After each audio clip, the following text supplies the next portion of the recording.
Conforme eu tenho falado para os irmãos, para mim esse é um dos ensinamentos mais importantes do Evangelho. Vamos começar lendo 2 Coríntios 5,19. Se você está acompanhando aí na nossa cartilha, nós estamos na página 8, a obra salvadora de Deus. Você vai ver que eu não vou ler nada, eu só vou explicar os textos da Bíblia e a sua aplicação ao assunto.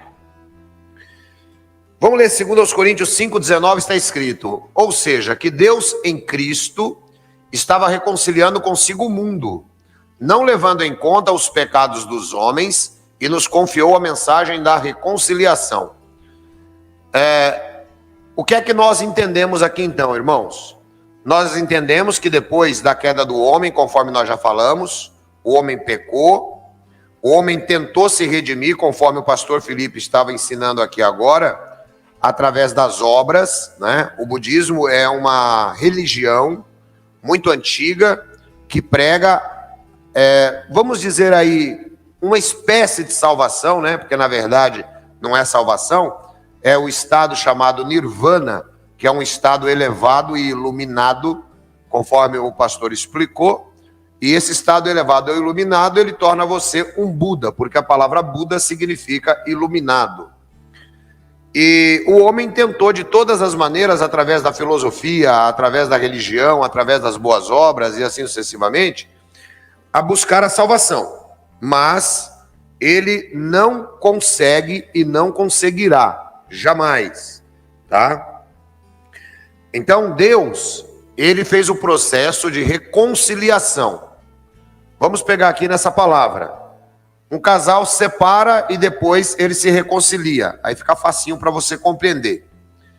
Exatamente isso que aconteceu. Nós estávamos separados de Deus e Deus resolveu se juntar conosco de novo, reconciliando consigo o mundo, não levando em conta os pecados dos homens.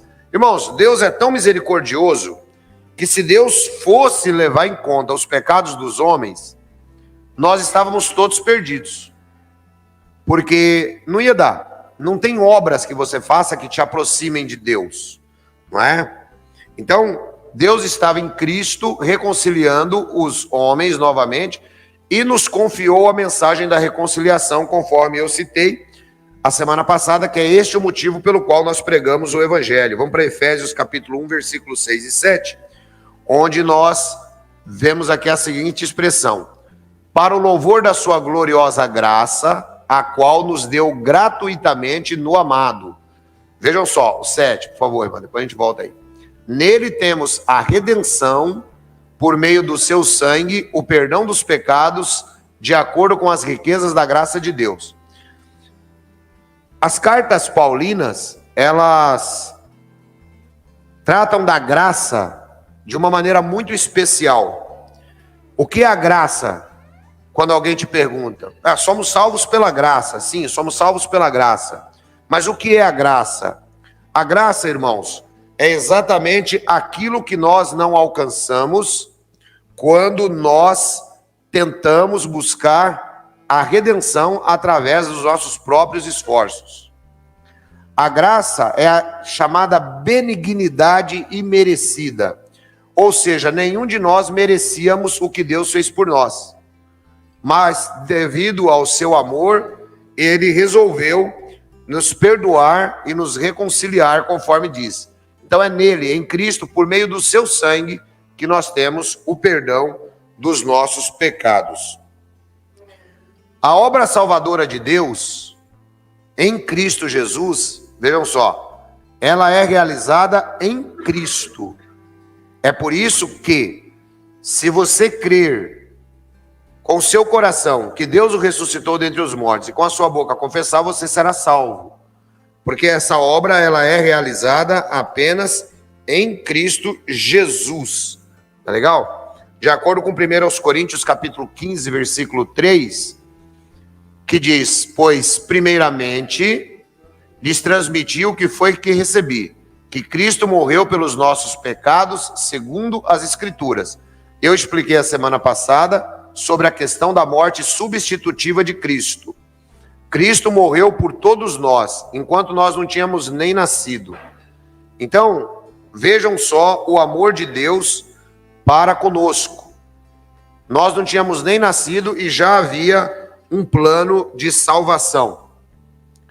Quando Satanás, ele decide pecar, nós aprendemos que a tentação de Satanás é uma tentação própria dele. Ele não foi tentado por ninguém. Mas Adão foi tentado por Satanás. De maneira que, quando Satanás ele convence Adão a pecar, o que é que acontece? O que acontece é que ele conquista toda a raça humana, porque a raça humana toda estava em Adão. E uma vez que isso aconteceu, nós nascemos, e isso aqui é muito legal que você entenda e compreenda, para você entender a sua posição como cristão. Porque, irmãos, o mundo, ele não está dividido em religião. Ele está dividido em filhos de Deus e os filhos do diabo. Quando a gente fala filhos do diabo, não é um negócio tão feio. Não é um negócio tão feio.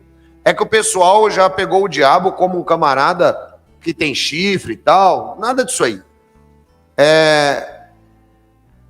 Quando nós falamos filhos de Deus e filhos do diabo, nós estamos falando, os filhos do diabo são aqueles que estão em Adão, são aqueles que ainda estão na carne, são aqueles que não aceitaram a Jesus Cristo como Senhor e Salvador.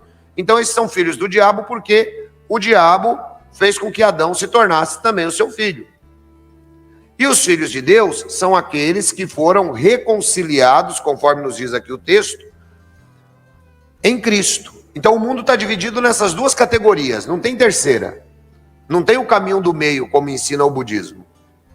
O que temos são apenas dois tipos de pessoas, tá?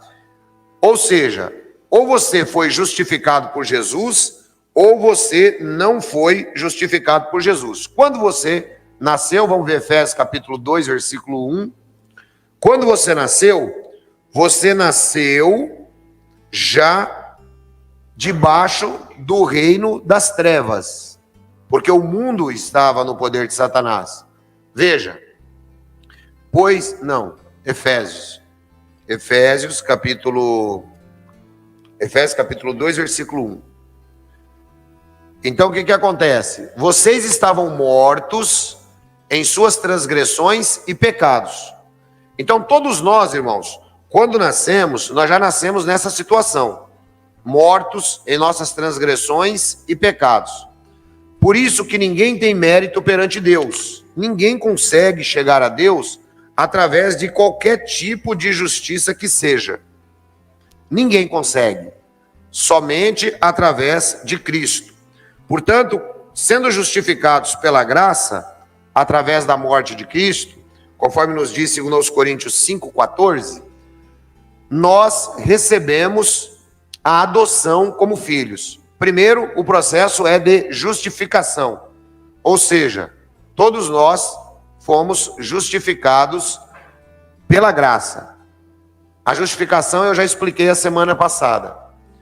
Pois o amor de Cristo nos constrange, porque estamos convencidos de que um morreu por todos, logo todos morreram. Ou seja, se Jesus não tivesse morrido por nós, todos nós estaríamos entregues à sorte, ao destino. Mas uma vez que Jesus Cristo morreu por nós, morreu pelos nossos pecados, segundo as Escrituras, isso significa que ele nos justificou. E uma vez que ele nos justificou, nós estamos livres da morte. Aqui também, irmãos, tem um ponto muito interessante, que a gente precisa aprender a crer. Eu sempre insisto nisso. Nós vivemos como se a nossa vida fosse essa daqui. Vivemos como se não existisse uma vida posterior. E o Evangelho é exatamente ao contrário. Eu conheço pastores que ensinam que não querem te ensinar a viver para a próxima vida. Eles querem te ensinar a viver nessa. Eu discordo. Eu tenho que ensinar você a viver para a próxima vida, porque você, aprendendo a viver para a próxima vida, você estará fazendo a prática da vida melhor já nesta vida. Então, por quê? Porque você vai produzindo as obras de salvação.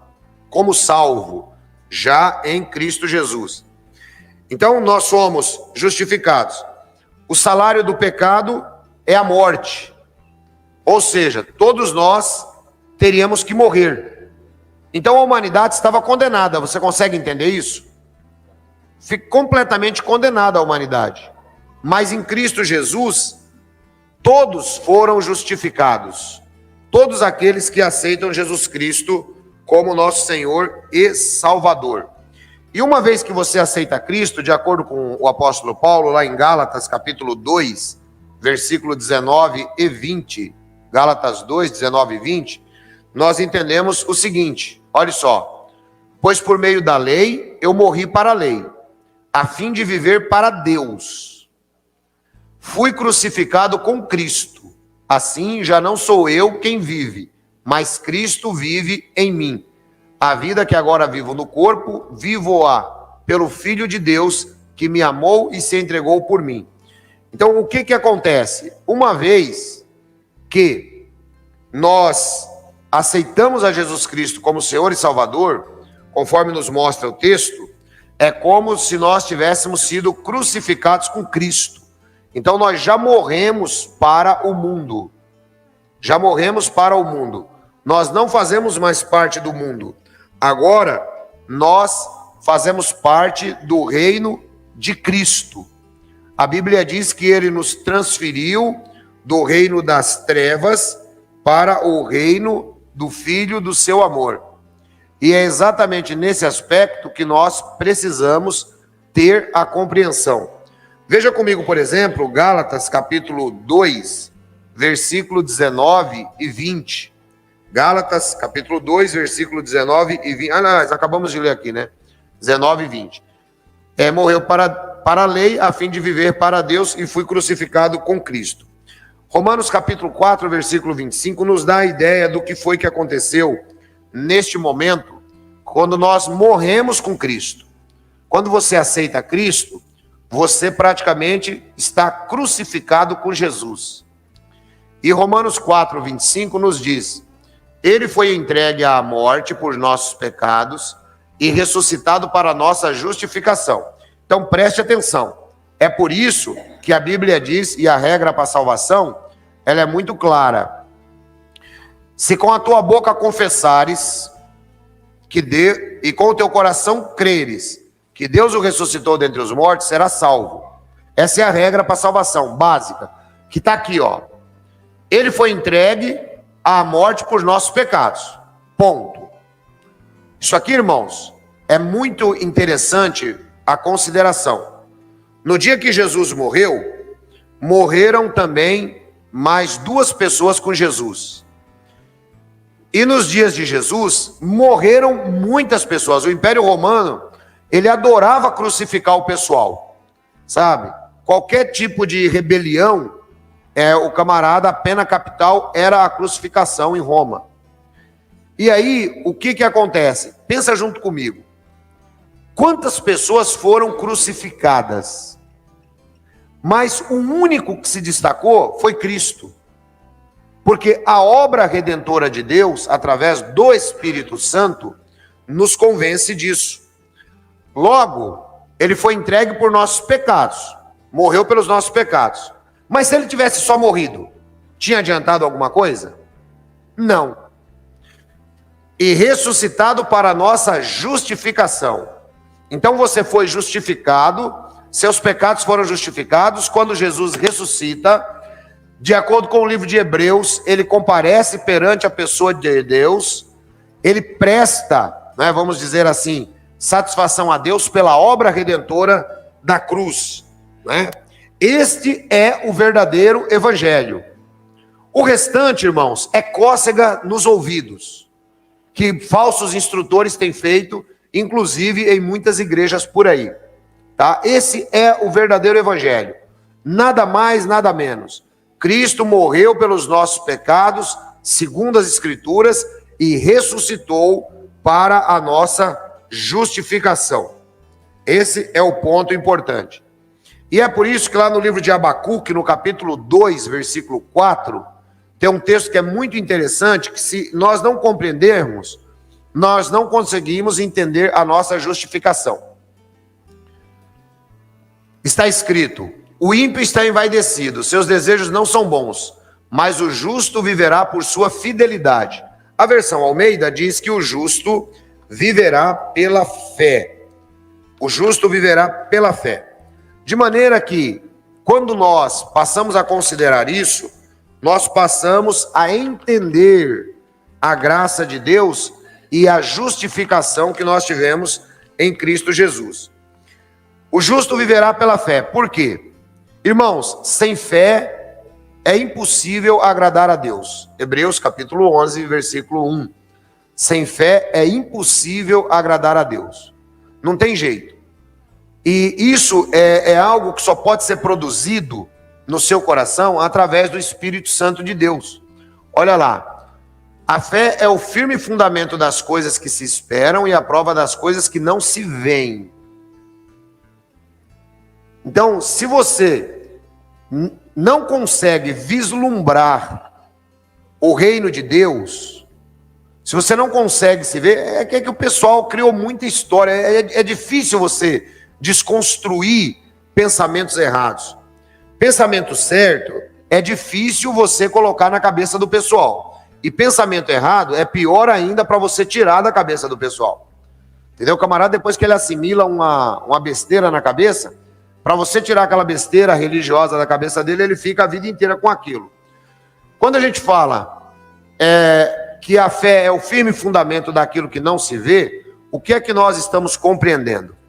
Nós estamos compreendendo o seguinte, irmãos. Não é que você tem que se vislumbrar num paraíso, né? Ou você tem que se vislumbrar no céu. Ninguém sabe. A gente não tem nem noção disso aí, como é que funciona, irmãos. Sabe, a gente não tem nem noção. O ponto aqui em questão é você ter a sua fé firmada. Por exemplo, você viu Cristo morrer? Você não viu Cristo morrer. Você viu Cristo ressuscitar? Você não viu Cristo ressuscitar. Então por que você tem fé? Você tem fé porque o Espírito Santo trabalhou na sua vida e colocou essa fé no seu coração. É por isso que você tem fé. É por isso que você acredita que Jesus Cristo morreu pelos seus pecados, segundo as Escrituras, e ressuscitou ao terceiro dia, voltará para julgar os vivos e os mortos. Então, é nesse sentido que nós vivemos pela fé. Pela fé nós ficamos firmes. Você tem forças. Eu acho interessante, irmãos, que nós somos muito fiéis. Temos muita fé, enquanto está tudo bem. Quando a coisa começa a complicar na nossa vida, a nossa fé fica difícil. E normalmente nós respondemos, né? Nós respondemos a alguém que talvez vá nos consolar. É fácil você dizer porque não é com você que tem acontecido isso. Irmãos, a fé é a certeza daquilo que nós não vemos. Então, você está doente? Eu tenho fé que eu vou ser curado. Eu tenho fé. Você está vendo a cura? Não, você não está vendo a cura, mas você tem fé. Você está numa situação complicada? Eu tenho fé que eu vou sair dessa situação. Por quê? É o firme fundamento, é um alicerce. Quando você vai construir um prédio, você tem que fazer, quem é pedreiro aí sabe disso, você tem que fazer sapatas profundas para a sustentação do prédio. Então, a nossa fé, ela tem que ser exatamente assim. E a nossa fé, irmãos, não pode estar na religião, a nossa fé não pode estar em coisas que, sabe, não fazem sentido. É como eu sempre digo, muita gente discutindo muita besteira aí através da internet, sabe, sem necessidade alguma. O que você tem que ter é sua fé firmada na rocha. Lembra que Jesus Cristo ensinou? Tem o homem que construiu a casa sobre a rocha e tem o homem que construiu sobre a areia. Se você construiu sobre a rocha, que é Cristo, você vai ficar firme o resto da vida. Se você estudar a história da igreja do 2º e 3º século, você vai perceber a fé que aqueles cristãos tinham.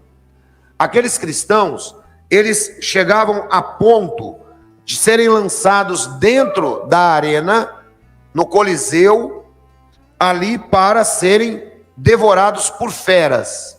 Mas eles não rejeitavam a fé que eles tinham em Jesus. Imagine, e já havia se passado aproximadamente 200 anos que Jesus tinha morrido. E as pessoas estavam morrendo por Cristo. Então isso é fé. A nossa fé, ela é muito fraca hoje. Por quê? Porque as pessoas não escutam pregações como essa. Porque as pessoas não conseguem dar ouvido e entender que a fé que nós precisamos ter é uma fé que nos sustenta. E ela nos sustenta, irmãos, é na hora da dificuldade. Não é na hora que está tudo bem. Na hora que está tudo bem, é tudo muito fácil, né? Agora, quando as coisas ficam difíceis, aí é que nós precisamos buscar aquele firme fundamento dentro de nós, sabe? É nesse momento. Eu sempre digo que tem cristãos que têm fé até o diagnóstico. Quando o médico dá o diagnóstico, o camarada, ele morre. Acabou a fé dele. Por que Deus deixou que isso acontecesse comigo? Né? E assim sucessivamente.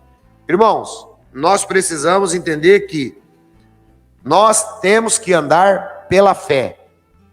Temos que andar pela fé.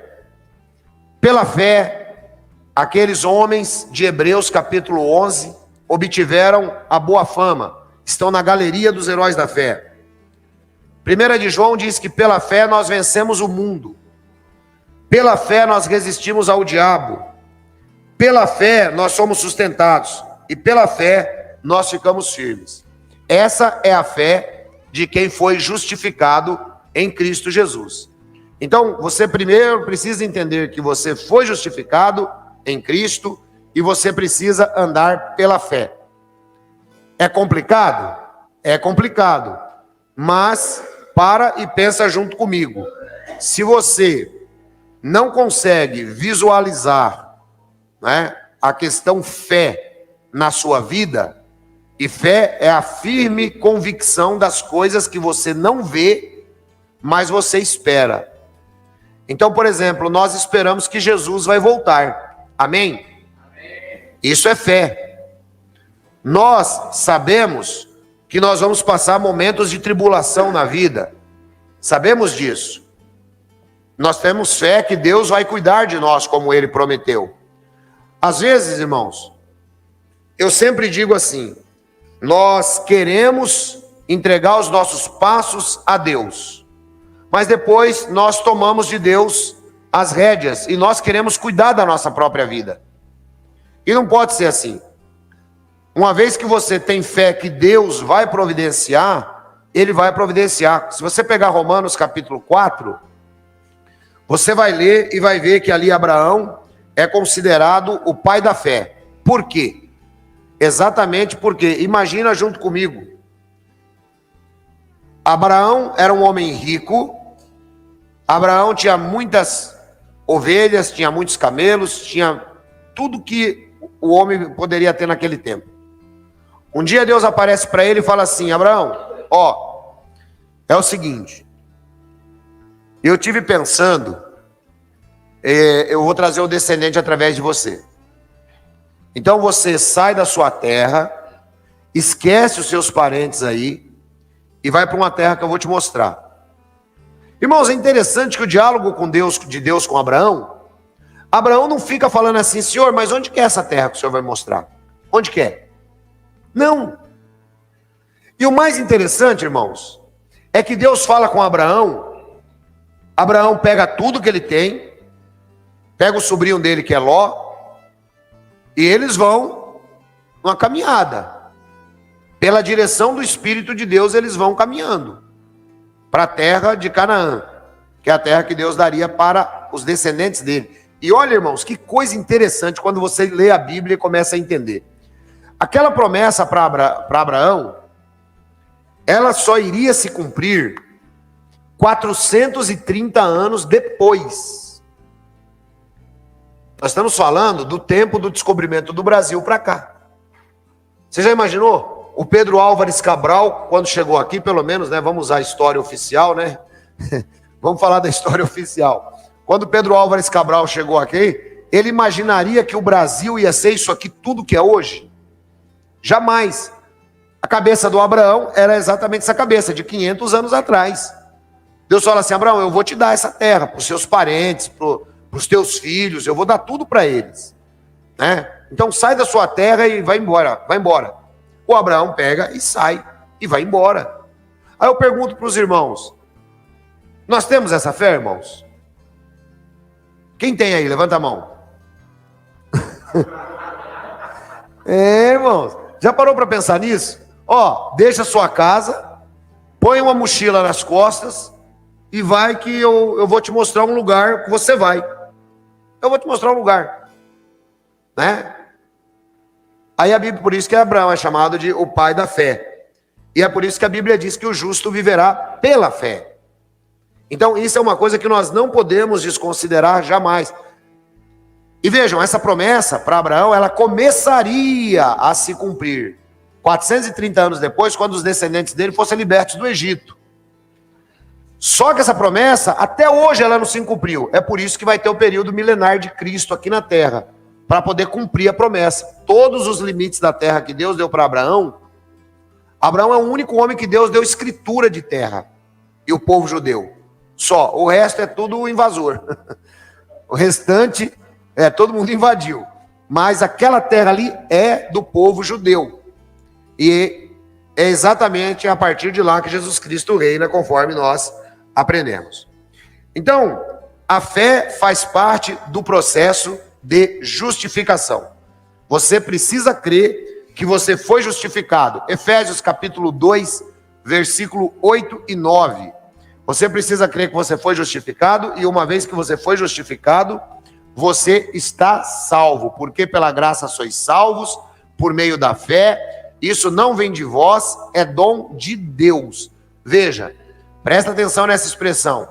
Pela graça sois salvos. Pela benignidade imerecida de Deus é que nós fomos salvos. Deus nos salvou por amor, Deus nos salvou porque Ele quis. Por meio da fé. Por meio da fé. Isso não vem de vós, é dom de Deus. Dom é uma palavra no grego que representa um presente. É um presente de Deus. Então a salvação é um presente que Deus nos deu. Tá?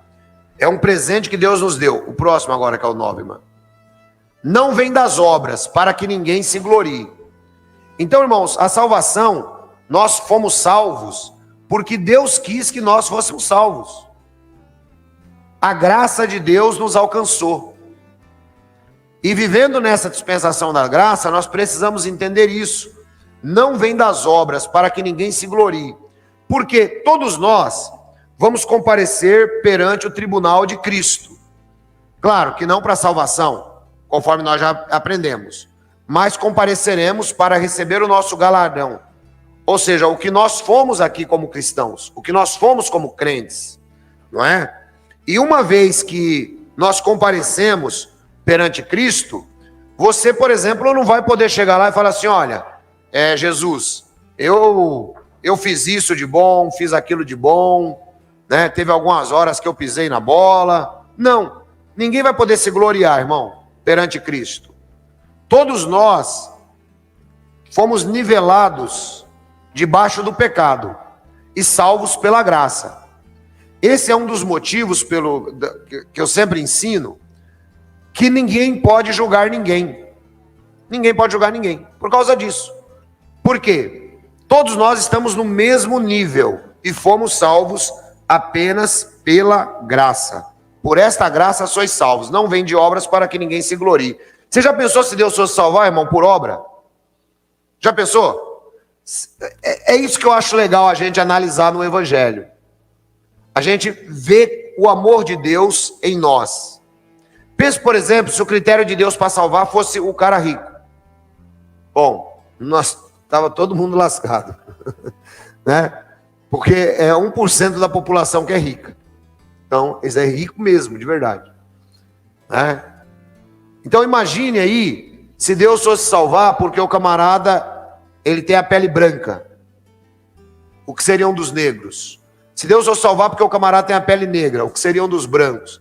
Então você imagina, os critérios humanos, eles são critérios absurdos.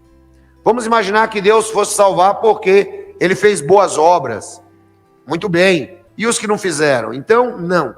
O critério de Deus para a salvação é a fé em Cristo Jesus. É por isso que nós somos justificados através da fé. E uma vez que você é justificado através da fé, acontece algo fantástico na sua vida, que é chamada a regeneração. Jesus um dia foi visitar o Nicodemos.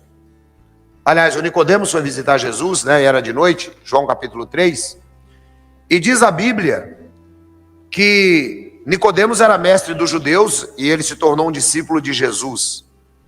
Ele e José de Arimateia, que também era mestre dos judeus. E diz a Bíblia que quando ele chega lá, segundo o Evangelho de João, no capítulo 3, nós não vamos ler, eu vou citar, a Bíblia diz que Jesus falou para ele assim: necessário vos é nascer de novo. Falou para o Nicodemos ficou pensando assim: nascer de novo. Mas Senhor, como é que vai acontecer esse processo? Eu vou ter que entrar no ventre da minha mãe de novo e nascer? Como é que funciona isso? Aí ele falou: Nicodemos, o processo é diferente do que você está pensando. O que é nascido da carne é carne. O que é nascido do espírito é espírito. Então, irmãos, nós temos dois nascimentos. Nós temos o nascimento em Adão e nós temos o nascimento em Cristo, quando nós aceitamos a Jesus Cristo. Então começa aí um processo de regeneração.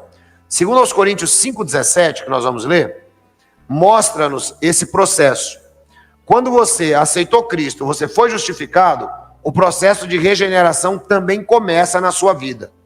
Ou seja, o novo nascimento começa. Veja, assim que, se alguém está em Cristo, nova criatura é. As coisas velhas já passaram, eis que tudo se fez novo. É por isso, irmãos, que vejam o poder do Evangelho.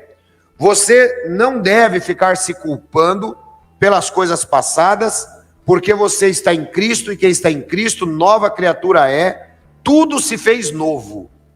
Então, na sua vida, tudo é novo. Não significa que você já é um santo do pau oco, mas significa que você agora está justificado e está regenerado. Tá? Você foi regenerado, você nasceu de novo. E nasceu através do Espírito Santo de Deus. Tá? A regeneração é este processo de um novo nascimento.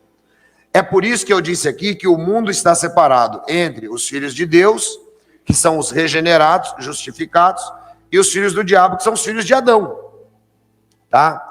Se a pessoa ela não buscar o arrependimento de ter nascido em Adão, ela não consegue se aproximar de Deus de maneira nenhuma, porque ela vai estar sempre na carne. Então é necessário um novo nascimento. A regeneração, ela faz parte do que Deus ele faz por nós no momento da salvação.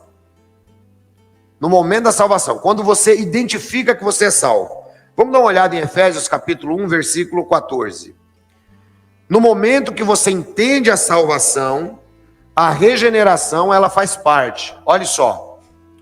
O qual é o penhor da nossa herança para a redenção da possessão de Deus, para louvor da sua glória. Veja só, o penhor da nossa herança. Pega o 13 também para a gente dar um sentido melhor no texto. Em quem também vós estáis, depois que ouvistes a palavra da verdade, o evangelho da vossa salvação, e tende nele, em Cristo, também crido, fostes selados com o Espírito Santo da promessa, o qual é o penhor da nossa herança para a redenção e a possessão de Deus para o louvor da sua glória. Agora volta lá no 13 de novo, que eu preciso explicar esse texto bem explicado, para você poder compreender. Irmãos, olha só que coisa interessante. Em Cristo, nós já estamos. Depois que ouvimos a palavra da verdade, aceitamos a palavra da verdade, nós nos tornamos cristãos, nós recebemos Jesus Cristo no nosso coração. O evangelho da salvação. Tendo nele crido, fostes selados com o Espírito Santo da promessa. Aqui está um ponto interessante. É por isso que eu prego É por isso que eu prego, e prego com toda a certeza do mundo, que o crente, de verdade, ele não perde a salvação. Por quê? Exatamente por causa disso, porque nós somos selados com o Espírito Santo da promessa. Irmão, uma vez que você foi selado com o Espírito Santo, acabou. Você já é de Jesus. Você já é de Jesus. Você foi selado, tá? Imagine, por exemplo, no passado, como é que isso acontecia. Isso é uma comparação ao que pessoas em altos postos faziam. Pessoas em altos postos faziam. O que eles faziam? Normalmente, eles selavam com um anel de sinete, um anel que representava um símbolo daquele governante. Então, aquilo significava que aquela carta, aquele documento, era propriedade daquele que o selou. Assim também, Jesus Cristo nos selou com o Espírito Santo da promessa, né? E é por isso que nós cremos, e é por isso que nós nascemos de novo, é por isso que nós somos regenerados, tá? Por isso que nós somos regenerados, é por isso que nós não buscamos obras para a salvação, é por isso que nós podemos crer que, embora o mundo esteja dividido dessa maneira que eu expliquei para vocês, nós podemos acreditar piamente, seriamente, que nós estamos salvos. Salvos pela graça. Por esta graça sois salvos, isto não vem de vós, é dom de Deus, não vem por obras para que ninguém se glorie. É assim que funciona a palavra de Deus. Jesus, ele então nesse processo, veja bem, falamos sobre justificação. Ele justificou os seus pecados. Ele abonou o seu cartão de ponto da vida. Ele abonou o seu cartão de ponto da vida. Ele justificou os seus pecados. Ele te regenerou através do Espírito Santo e te selou. Ou seja, você nasceu de novo quando você conheceu a Jesus Cristo. E a expiação, a morte substitutiva de Cristo, que eu preguei a semana passada falando sobre isso, mostra que a dívida foi paga. Da mesma maneira que no Antigo Testamento havia o dia da expiação, onde os pecados eram confessados e muitos animais eram mortos, conforme eu já expliquei. Para quê? Para que as pessoas pudessem ter os seus pecados perdoados. E o livro de Hebreus, ele nos diz que nós temos que valorizar isto, e valorizar muito. Por quê? Porque ele diz que não foi com o sangue de bodes, não foi com o sangue de novilhos que nós fomos comprados. Nós somos comprados com o sangue do Cordeiro de Deus que tira o pecado do mundo. Então, uma vez que nós somos comprados com o sangue de Jesus, nós precisamos valorizar isso que ocorreu nas nossas vidas, tá? Conforme eu li a semana passada, 2 Coríntios 5:21, aquele que não conheceu o pecado se fez pecado por nossa causa. Ele levou sobre si as nossas transgressões, não é? E uma vez que nós entendemos isso, nós precisamos compreender que a salvação, ela é um processo. Não significa que ele será interrompido no meio. Não. É um processo no seguinte sentido: aceitação de Jesus, aceitei Jesus como Senhor e Salvador, sou justificado, tenho meus pecados expiados, sou regenerado pelo Espírito Santo de Deus, e isso me leva a quê? Reconhecer que eu não estou mais em Adão, porque em Adão todos morrem, em Cristo todos serão justificados. Romanos capítulo 5, versículo 12. Vamos dar uma olhadinha nesse texto também, para que você possa compreender perfeitamente o que nós estamos falando. Então, veja só. Pelo que, como por um homem entrou o pecado no mundo, e pelo pecado a morte, assim também a morte passou a todos os homens, pois todos tinham pecado. 13. Porque até a lei estava o pecado no mundo, mas o pecado não é imputado não havendo lei. Volta um pouquinho. Volta no 12. Através de um só homem entrou o pecado no mundo e a morte através do pecado. Então, através de Adão, essa foi a condição que nós recebemos. Através de Cristo, todos nós vivemos. E quando nós vamos tomando conhecimento, é por isso que eu digo que é um processo, irmãos. Os religiosos, eles fazem de tudo para você se enquadrar dentro de uma caixinha, né? Agora você imagine, pensa junto comigo. Se você não passar pelo processo de salvação, você nunca vai entender a sua salvação. Salvação é um processo. E dentro desse processo também está o arrependimento. Um dia eu preguei e vou continuar pregando isso, porque é assim que a Bíblia ensina. O arrependimento aqui diretamente não é o arrependimento dos nossos pecados individuais apenas. Pecados individuais nós nos arrependemos constantemente, porque você continua pecando mesmo depois que você conhece a Cristo. Porque todo aquele que disser que não tem pecado, esse se faz mentiroso, e a verdade não está nele, de acordo com João. Então, quando nós falamos em arrependimento, irmão, o que é que nós queremos dizer? A definição bíblica e completa de arrependimento é mudar de convicção sobre algo que resulta em mudança de comportamento. Então, o seu comportamento como que era? Era um comportamento de Adão.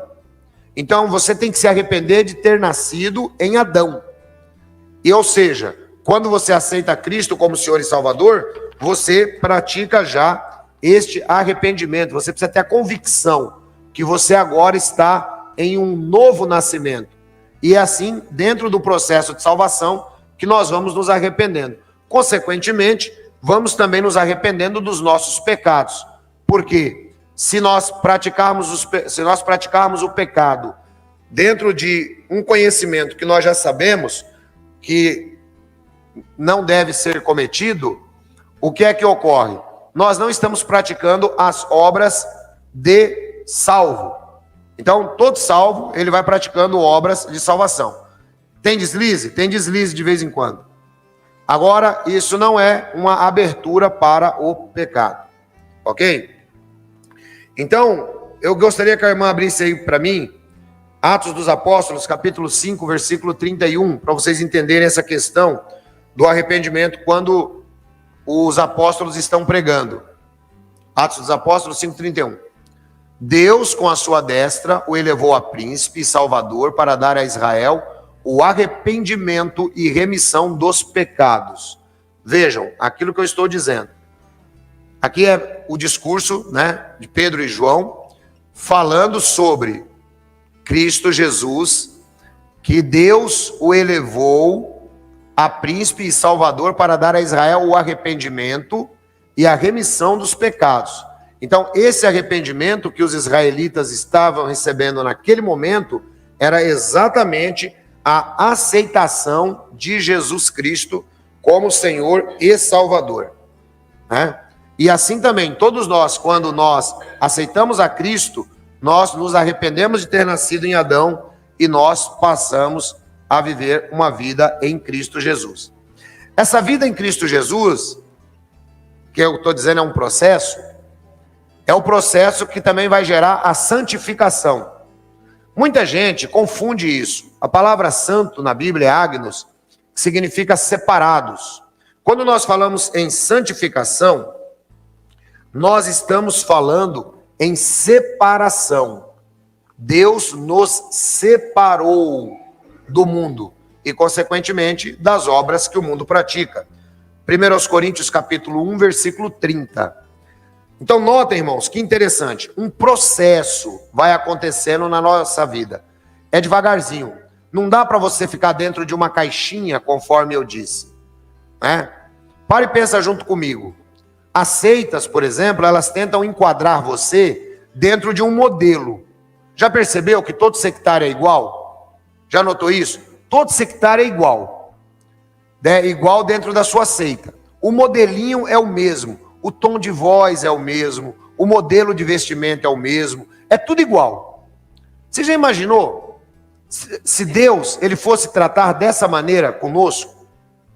Já pensou se fosse assim? Então não. E tudo isso eles fazem para serem salvos. Ao passo que o cristão, que entende que a salvação faz parte de um processo, o que é que acontece? Ele começa a compreender que a santificação é um processo que faz parte desse processo de salvação. Você vai produzindo boas obras, obras de santidade, a cada dia na sua vida. A cada dia na sua vida você vai se tornando uma pessoa melhor, você vai se tornando uma pessoa menos repreensível naquilo que você faz, naquilo que você fala, né? E assim sucessivamente. Pode colocar Colossenses capítulo 1, versículo 5, por favor, para que nós possamos entender isso. Porque muita gente, irmãos, às vezes tem essa ideia, e a ideia ela é de que nós precisamos ser o santarrão. O pessoal confunde santificação com santarrão. Não. Todos nós ainda somos pecadores, mas somos santos perante Deus.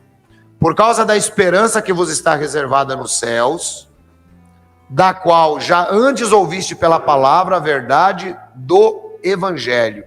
Note então, a nossa esperança, Deus já reservou. Ela vem dos céus. Ela vem dos céus. A nossa esperança não é uma esperança baseada em um governante humano, baseado na terra. A nossa esperança, ela vem do céu. Foi Deus que garantiu. E Deus, ele não mente. Como ele não mente, nós podemos acreditar tranquilamente. Podemos acreditar tranquilamente que a nossa esperança em Cristo Jesus, ela se cumprirá. E dentro deste processo de salvação, conforme nós vimos, justificação, expiação, regeneração, nós chegamos no processo final, que nós vamos ver em Romanos capítulo 8, versículo 15. Romanos 8, 15 e 16. Romanos 8, 15 e 16. Olha só. Por que não recebestes o espírito de escravidão? Lembre, o espírito de escravidão é o espírito de Satanás, que colocou Adão debaixo do pecado. Esse é o espírito de escravidão.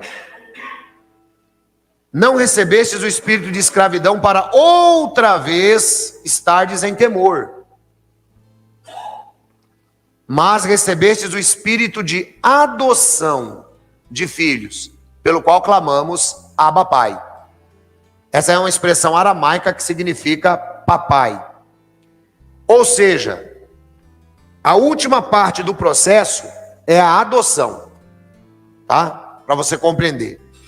E isso vai caminhando para você poder compreender. Nós fomos adotados como filhos de Deus. Por que nós fomos adotados como filhos de Deus? Porque todos nós nascemos em Adão.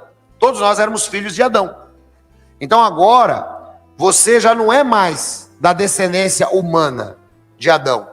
Agora você é de uma descendência espiritual. Você é de uma linhagem espiritual. Você é da linhagem de Jesus Cristo. Você é da linhagem de Abraão, que é o pai da fé. Então nós fomos adotados. Efésios capítulo 1, versículo 5, né? Olhe só o que está escrito. Aliás, o 16 primeiro. O mesmo Espírito testifica com o nosso Espírito que somos filhos de Deus. Irmão, aqui tem um detalhe importante também. O Espírito Santo, ele testifica com o cristão de que você é filho de Deus.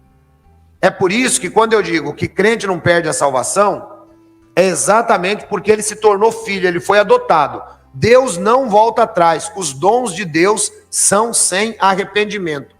Uma vez que você aceitou Jesus Cristo como Senhor e Salvador, uma vez que você entende esse processo todinho que eu estou te explicando hoje, você está adotado por Deus. Agora, pensa comigo. Já pensou você pegar um filho adotivo e você vai jogar ele na rua? É isso que nós fazemos? Claro que não. Só porque ele é adotivo? De maneira nenhuma. Muito pelo contrário. Muitas vezes ele tem muito mais carinho até do que os filhos naturais. Eu conheço filhos adotivos que servem muito mais os pais do que os filhos naturais, os biológicos. Então Deus, quando ele trata desse processo de adoção, quando ele te adota, né, dentro da família dele, nós somos da família de Deus. Nós somos adotados por Deus. Deus jamais nos lançará fora. E foi Jesus Cristo quem disse isso: Pai, de todos os que o Senhor me deu, eu não deixei perecer nenhum, e não lançarei fora nenhum. Por isso que ele é o Pai eterno. Efésios, capítulo 1, versículo 5. E nos predestinou para filhos de adoção por Jesus Cristo, para si mesmo, segundo o beneplácito da sua vontade. Perceba então, irmãos, que Deus nos predestinou como filhos de adoção. Por quê? O filho direto de Deus era Adão, enquanto ele estava sem pecar. Então, por exemplo, se Adão não pecasse, todos nós seríamos considerados filhos de Deus. Mas devido a ele ter rompido o cordão umbilical com Deus, ele se torna agora praticamente filho de Satanás, e por sua vez o mundo inteiro foi entregue a Satanás por Adão. Agora era necessário que Deus, em Cristo Jesus, reconciliasse o mundo. E uma vez que ele está reconciliando o mundo, o que é que acontece? Ele nos predestinou. Pode pôr Romanos 8, 28, por favor. Ele nos predestinou como filhos de adoção. Então nós somos adotados. É por isso que nós podemos ter segurança que Deus, ele vai nos manter dentro da família dele. A pessoa às vezes fica com medo, fica pensando, será que Deus me aprova? Não sei mais o que. Gente, tudo isso aí é costume, é idólatra. Costume de quando nós não conhecíamos quem era Deus, nem Santa Maria, como diz meu pai. A gente não conhecia nada, então a gente ficava achando que Deus não gosta da gente. Será que eu fiz isso aqui? Será que eu falei isso ali que Deus não gostou? Pessoal, a gente precisa aprender a olhar Deus como pai. Você tem que olhar Deus como pai humano. Do mesmo jeito que você olha seu pai. Eu sei que tem gente que teve um pai ruim demais.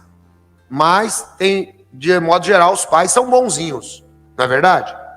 Os pais e mães. Você tem que olhar Deus da mesma maneira. Da mesma maneira. O que acontece? Imagine, você é pai. Você tem que colocar isso na sua cabeça. Você é pai. Seu filho fez uma malcriação. O que você faz com seu filho? Você disciplina ele, não é? A Bíblia diz que Deus disciplina também aquele a quem ele ama. Ou seja, ele ensina aquele a quem ele ama. E ele ensina através de sermões como esse que eu estou fazendo aqui hoje para vocês. Agora imagine, por exemplo, será que você pegaria o seu filho, né? Pegaria o seu filho e daria uma martelada na mão dele porque ele riscou o seu carro? Jamais você faria isso. Eu uma vez ouvi um sermão de um pastor amigo meu, e ele contou essa ilustração, né? E essa ilustração eu achei bastante interessante. Então ele fala que a criança riscou o carro do pai.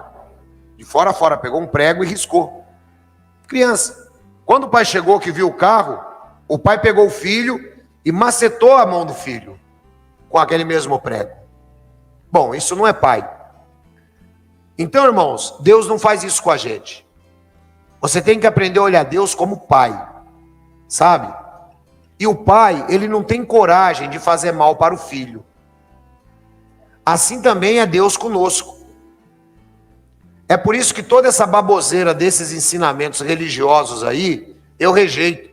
Que Deus vai matar 99,9% das pessoas no Armagedon. Isso não é Deus, isso é um genocida. Né? Deus vai jogar no inferno todo mundo que não quer ser crente. Isso não é Deus, isso é outro genocida. O Deus da Bíblia, ele é Deus de justiça, ele é Deus de amor, ele é pai para quem quer ser filho. Então, você precisa compreender isso, sabe? Quando você estiver nas horas mais difíceis, quando você estiver com problema, quando você estiver com pecado, você tem que olhar para ele como você olharia para o seu pai. Sabe, pai, eu preciso falar com o senhor. Não é assim? Eu preciso conversar com o senhor, pai. É lógico que quando você vai conversar com seu pai, você chega sempre com medo. Porque você sabe que o pai é pai, né? Pai, eu preciso conversar com o senhor. Então, você tem que olhar da mesma maneira para Deus. Tem um amigo meu, e hoje a filha dele é muito bem casada, e nós somos grandes amigos. E um dia ele me chamou para ir no churrasco na casa dele, eu fui. Ele estava me contando, né? Tava ele, o genro e a filha. E aí ele estava me contando sobre o processo que quando a filha dele casou, né? A filha dele casou. Então ele disse que a menina ficou grávida antes da hora, antes de casar.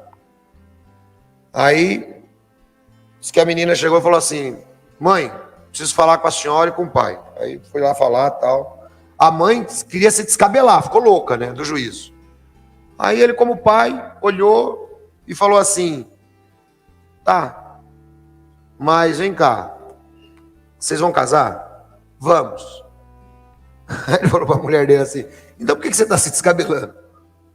Isso aconteceu, nós vamos fazer o quê? Vamos matar a menina, porque a menina agora ficou grávida? Vamos matar 2. Quer dizer, vai matar a menina e o neto. Vamos matar 2 agora. Então, quer dizer, não era a justificativa, mas era o olhar de pai. É o olhar de pai. E é esse o olhar que você tem que ter para com Deus, porque você foi adotado por Deus. Entendeu? Dentro desse processo, né? Eu pedi Romanos capítulo 8, versículo 28, e aí vai seguindo. E sabemos que todas as coisas contribuem para o bem daqueles que amam a Deus, que são chamados por seu decreto. Espera aí, que eu vou explicar. Primeiro, irmãos, todas as coisas contribuem para o bem daqueles que amam a Deus. Quem ama a Deus aí dá um amém. Amém. Então tudo que acontecer na sua vida vai contribuir para o seu bem. Primeiro ponto é esse. Você tem que olhar Deus como pai. Todo mundo está compreendendo isso?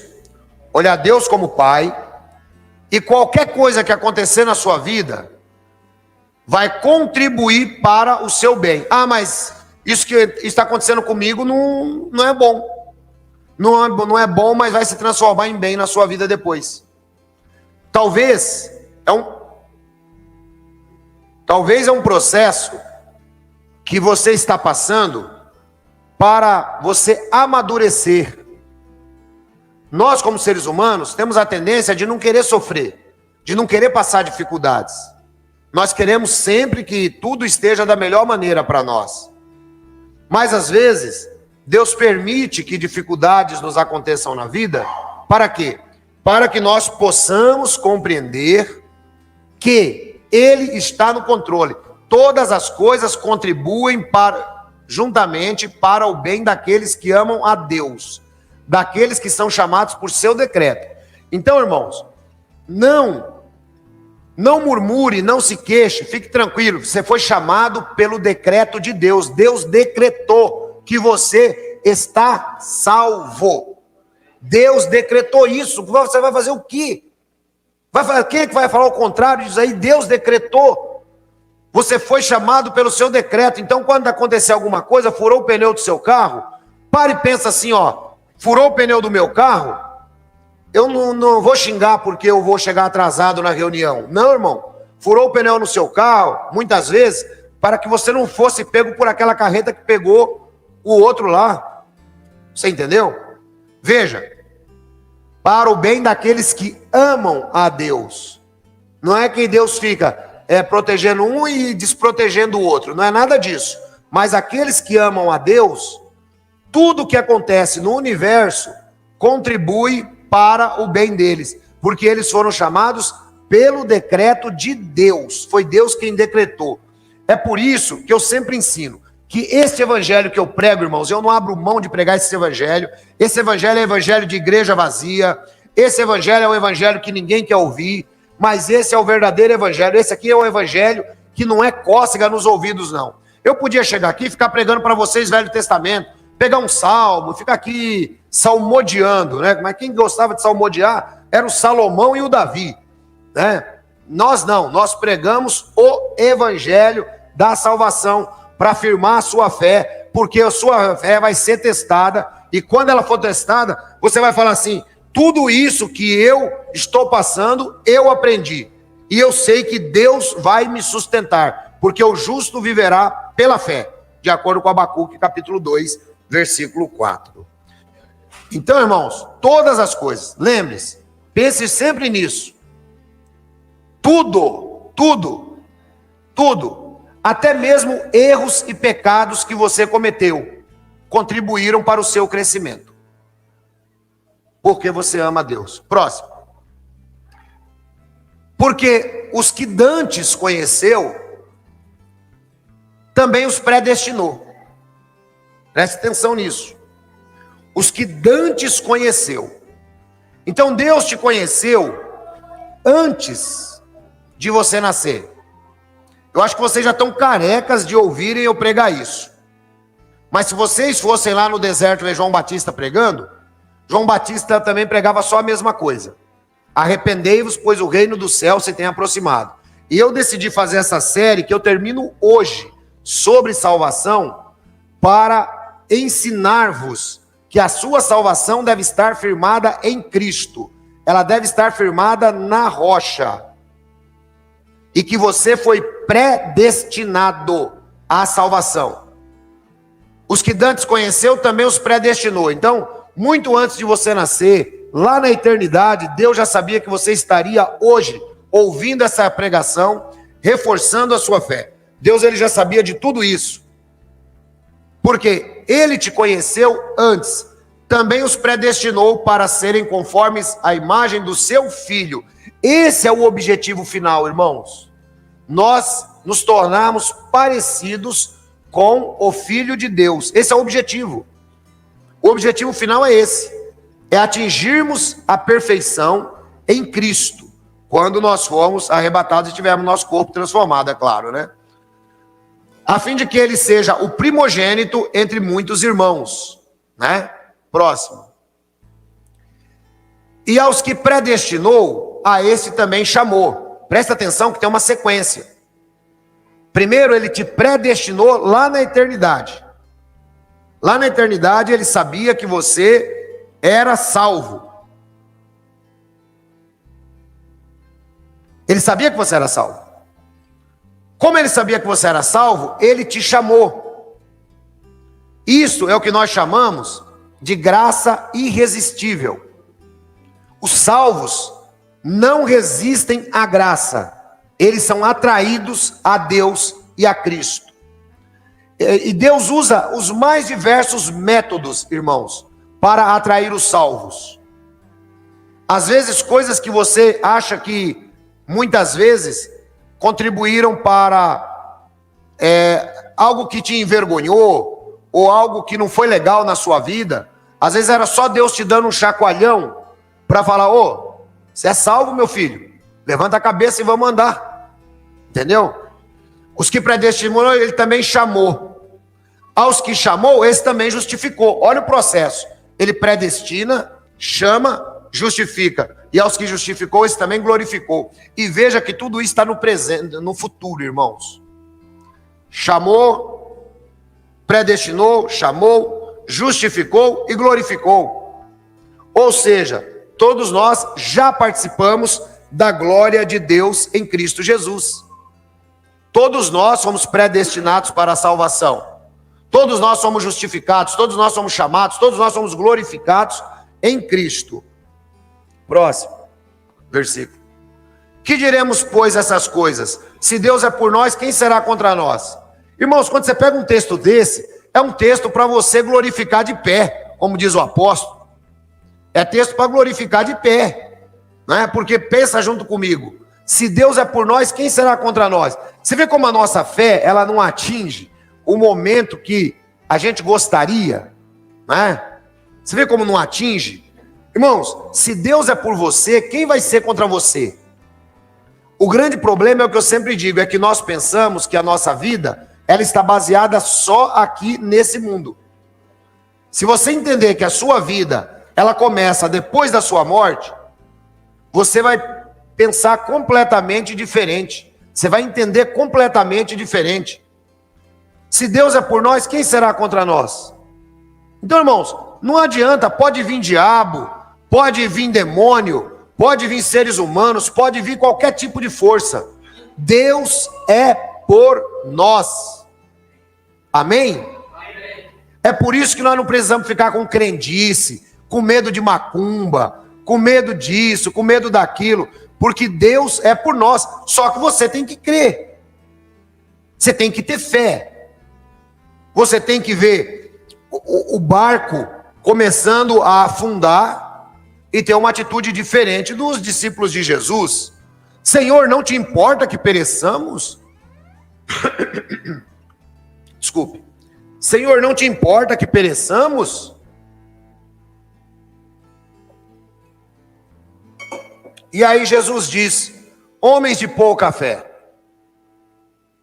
Ou seja, situação está ruim, irmão, a nossa tendência é balançar na fé. Então, crente que fica só com cócega nos ouvidos, ele balança na fé. Crente que recebe um alimento sólido como esse que eu estou dando para vocês aqui, começa a parar e pensar um pouco mais. Opa, o barco está querendo afundar, mas peraí, Jesus está no barco comigo. Então, se Jesus está no barco comigo, o barco não afunda, irmão. Pode ficar tranquilo. É levantar a cabeça, conforme diz a música popular brasileira, sacudir a poeira e dar a volta por cima. Esse é o cristão que tem fé. Entendeu? Por quê? Porque ele entende que ele é filho de Deus, filho de verdade. Você foi adotado por Deus. Quando nós temos essa convicção, nós não tememos mais nada. Porque se Deus é por nós, irmão, nós estamos falando de Deus ser por nós. Não é o presidente da república que é por nós. Não é o governador que é por nós. É Deus que é por nós. Se Ele é por nós, quem é que vai ser contra nós? Levanta a mão contra os escolhidos de Deus. Quem vai levantar, irmão? Próximo. Aquele que nem mesmo seu próprio filho poupou, antes o entregou por todos nós. Como não nos dará também com ele todas as coisas? Veja, aqui mostra o ato da redenção de Deus e o amor dele por nós. Ele não poupou nem o seu próprio filho para que você fosse salvo, para que você fosse adotado, para que eu fosse adotado dentro da família de Deus. Então, se ele não poupou nem mesmo o seu próprio filho, mas o entregou, como não nos dará também com ele todas as coisas? Ou seja, por que nós vamos temer, irmão, se nós estamos em Cristo? Nós temos que aprender a segurar nas mãos de Jesus. Temos que aprender a olhar para o alto. Temos que aprender que essa vida não é tudo que há. Temos que aprender que a nossa segurança está apenas nele. Próximo. Quem tentará acusação contra os escolhidos de Deus? É Deus quem o justifica. Irmão, sabe o que acontece? Aquela velha expressão, Deus, uma vez que Ele te adotou dentro da família dele, você é filho. Você é filho. Então quem é que vai levantar acusação contra os escolhidos de Deus? Deus dá de ombro. Para Deus, Satanás está reclamando de você, Deus, Deus faz de conta que não está nem ouvindo. Porque é o seguinte, Ele te justificou. Irmãos, e os dons de Deus são sem arrependimento. Isso aqui é muito interessante, muito sério. Os dons de Deus são sem arrependimento. Ou você acha que Deus não sabia que Davi ia fazer a lambança que fez? Você acha que Deus não sabia? Mas escolheu ele como rei de Israel. Deus não sabia que Salomão ia fazer também a mesma coisa? Deus não sabia que outros reis iriam fazer e foram salvos depois? Sabia. Por que Deus escolheu? Porque no passado Deus já os havia adotado como filhos.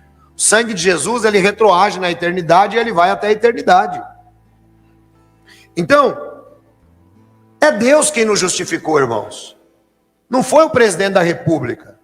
Não foi o governador. Não foi o seu patrão. Foi Deus.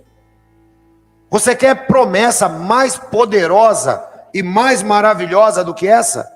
Deus é quem nos justificou. Próximo.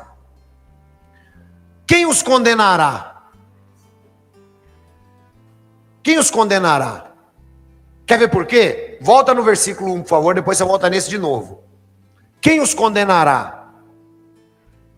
Você entendeu? Você foi predestinado, foi chamado, foi justificado, foi glorificado. Portanto, agora nenhuma condenação há para os que estão em Cristo Jesus, que não andam segundo a carne, mas segundo o Espírito. Uma vez que você nasceu de novo pelo Espírito Santo de Deus, volta lá naquele texto. Uma vez que você nasceu de novo pelo Espírito Santo de Deus, não existe condenação. Quem os condenará?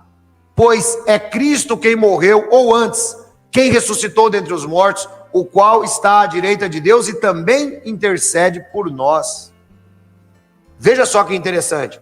Quer dizer, não adianta, irmãos, o universo, né, o pessoal fala, o universo conspirar contra você. Tem gente que fala, parece que o universo está conspirando contra mim. Pode conspirar à vontade. Quem é que vai te condenar? Nenhuma condenação há para quem está em Cristo Jesus. É isso que nós temos que crer. Essa é a fé que você tem que estar firmado na rocha. Pois Cristo é quem morreu, ou antes, quem ressuscitou. Lembre-se que ele ressuscitou para nos justificar. Ele morreu pelos nossos pecados e na sua ressurreição ele nos justificou. O qual ressuscitou dentre os mortos, está à direita de Deus e também intercede por nós. Próximo. Também porque, irmãos, nós não temos só um intercessor, nós temos o Espírito Santo de Deus que também intercede por nós. Então veja o cuidado e o carinho de Deus por nós, simples seres humanos. Quem nos separará do amor de Cristo? Vejam, olha o processo da salvação como é que é. Você foi predestinado, foi chamado, foi justificado, foi glorificado. Todo mundo tem consciência disso? Amém? Amém. Pois é, esse é o processo. Fomos adotados como filhos de Deus. Deus não vai jogar fora nenhum dos seus filhos, irmãos. Nenhum. Nenhum. Pode esquecer isso aí. Por isso que eu ensino para vocês, e sempre vou ensinar, que crente nunca vai perder a salvação por causa disso. Deus não fica brincando com o sentimento do crente. Ah, tá salvo hoje, porque tem gente que leva uma vida assim, né? Ele tá salvo hoje, amanhã ele já não tá mais salvo. Aí, depois ele tá salvo de novo, depois não tá mais salvo. Fica aquele negócio. Não. A salvação de Deus é linear na história. Uma vez salvo, salvo para sempre. Quem nos separará do amor de Cristo? A tribulação, a angústia, a perseguição, a fome, a nudez, o perigo ou a espada. Ou seja, irmão, se você tem a sua fé baseado nesse Jesus que eu prego, quem é que te separa dele? Quem é que separa você dele? Nada te separa de Jesus. Tá? Você pode passar tribulação, você pode passar angústia, você pode ser perseguido, você pode passar fome, você pode perder a roupa, você pode perder a vida, você pode andar pelo vale da sombra da morte, mas você fala, eu estou com Jesus. Essa é a prova final. Essa é a prova final, irmãos. Essa é a prova final. Quando o anticristo começar o seu governo, e eu vou anunciar para vocês aqui no dia que começar, você pode ter certeza que a prova final é exatamente essa, você dizer, eu estou com Jesus. Se você vai ser perseguido, se você não vai, você tem que crer que você está com Jesus. É esse que é o ponto em questão. Próximo. Como está escrito, por amor de ti somos entregues à morte todo o dia. Fomos reputados como ovelhas para o matadouro. Veja, Paulo não está preocupado mais com essa vida aqui. Não está mais preocupado. Ele diz que pelo amor de Cristo, nós estamos numa situação de ovelhas para o matadouro. Ou seja, era assim que os cristãos viviam lá no primeiro século, o tempo inteiro sendo perseguidos. Mas olha só o que Paulo diz no próximo. Mas em todas estas coisas, somos mais do que vencedores por aquele que nos amou. Eu vejo crente hoje dizendo, nós somos mais do que vencedores porque Deus me deu um carro novo. Somos mais do que vencedores porque Deus me deu uma casa, somos mais do que vencedores porque Deus me deu um emprego. Irmãos, aquelas chicotadas de Jesus, aquelas chicotadas, aquela coroa de espinho, não foi para carro novo, aquela coroa de espinho não foi para casa, aquela coroa de espinho não foi para roupa melhor, aquelas chicotadas que Jesus Cristo tomou foi para a sua salvação, porque Ele recebeu as nossas dores e pelas suas pisaduras nós somos sarados.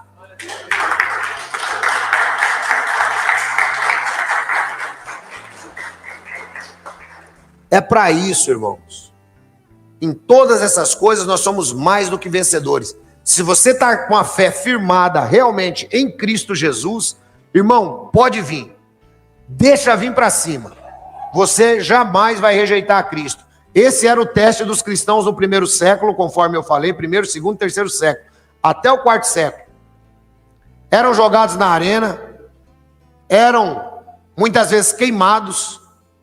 O relato conta que Nero, ele queimou, Nero pôs fogo em Roma, né? Todo mundo sabe disso.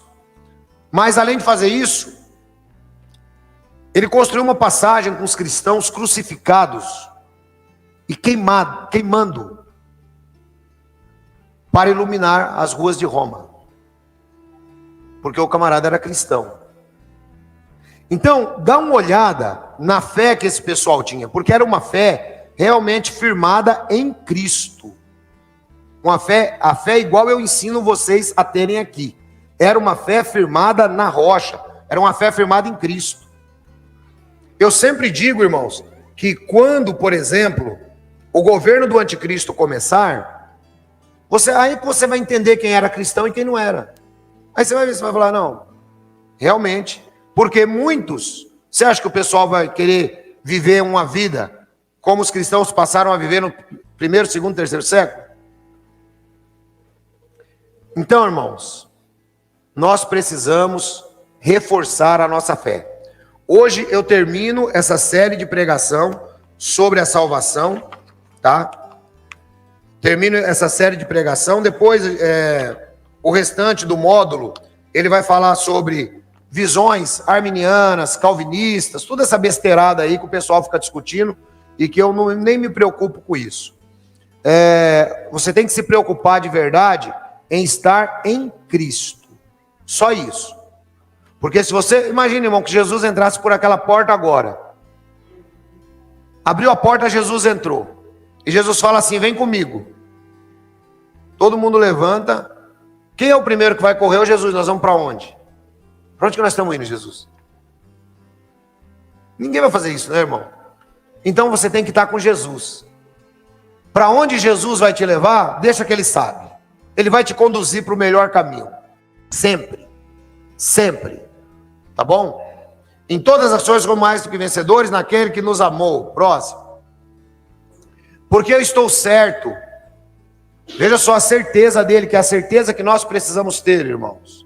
Eu estou certo de que nem a morte, nem a vida, nem anjos, nem os principados, nem as potestades, nem o presente, nem o porvir. Quer dizer, não tem demônio, não tem diabo, não tem nada que possa nos separar do amor de Cristo. Não tem macumba para o crente, não tem nada, nem altura, nem profundidade, nem alguma outra criatura nos poderá separar do amor de Deus. O amor de Deus é amor de pai, é amor de quem pega no colo, é amor de quem abraça, é amor de quem adotou e tem um olhar melhor até do que os seus filhos naturais, porque ele adotou. Ele sabe que ele tem que cuidar com carinho daquela pessoa, e esse é o olhar de Deus. Nada poderá nos separar do amor de Deus que está em Cristo Jesus, o nosso Senhor. Esse é o olhar de Deus para mim, esse é o olhar de Deus para você, e essa é a certeza que nós temos que ter, de que nós estamos salvos em nome de Jesus. Deus abençoe vocês.